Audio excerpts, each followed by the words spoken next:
Mikaa chuk kakel. Na me jarwai konyal mo yiben kago na Mikaa. Ranrol me chwale Marases. Me ruweni Yathom. Kane hat. Ka Izikaya. Kwar Juda tindit. Me she nyuos je. Kukwi Samaria. Kane Jerusalem. Par kukwi Samaria. Kane Jerusalem. Liangane me yendo dial. Liange lo winmon. Katin dial tin kiengzi. Kwa no kot nendon. En konyal ni luade mirero. Neneje konyal be kanegwas kiengade. Be benjal wazni pamni wimon. Kabi pam diai hiunike. Charga kol rei mai.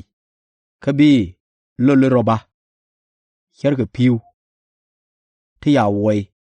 Wel meler. Kan toto. Dial. Bake. Ka kuidura jieko.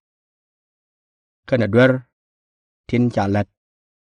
Atok duel Israel. Ka dwer Israel ungu. Hia gwal faala kuzni. Jit Samaria.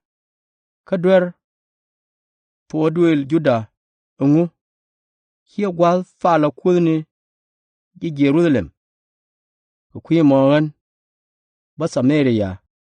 Ja kadir juaini. Raidwar. La gwal. Pisa kaani wal. Ka kuy kong. Kagan. Ba pam ka yor. Nere lola. Ka ba. Kanka ja ka joj. Ba kudke. Dial. Tias. Na ngeni. Ka ba tin dial. Tin. Cha tuvrei luak. Riara de. Wang. Ka mach. Ka ba. Ka loang ka dial. Duf. Ka wo. Chatin koke lere. Mat. Ka bikan lu jaw. Nika dwop. Lere. Ka kwi. Kaname. An ba wiye ka ba far. Kagan. Ba jal. Ka faat ka. Ka ba te juda. An ba wiye. Chanike rel. Ka ba far. Chanike wat. Kachi. Buot ke. Bigo. Kacha ben. Ka Juda. Ka Yeshub. Nisya ka Jerusalem. Gwazin chiang. Ne kasin. Shub. Gwan ter. Ka Jerusalem. Shuare let. Ka ges. Ka yuara wiye. Ka yen. Jibesero. Dalanaro. Ray tuba. Duel para. Ka yen ji. Chapir. Weabang. Atil bieni. Ka. Shina itin chiang. Ka. Zenan. Biberar. Ka.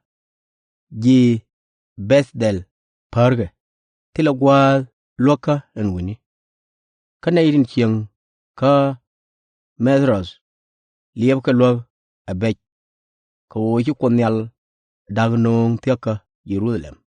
Ka yen ji. Lakej. Yene. Jonkori. Ka torombieli. Ka yen. Kante. Jekadwer. Ka Israel. Ka xia. Jizadon.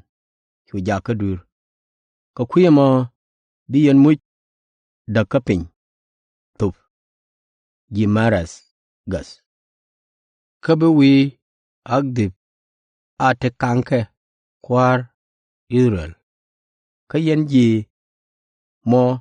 Roses. Bayenyok. Kanong. Ramabiya. Ka.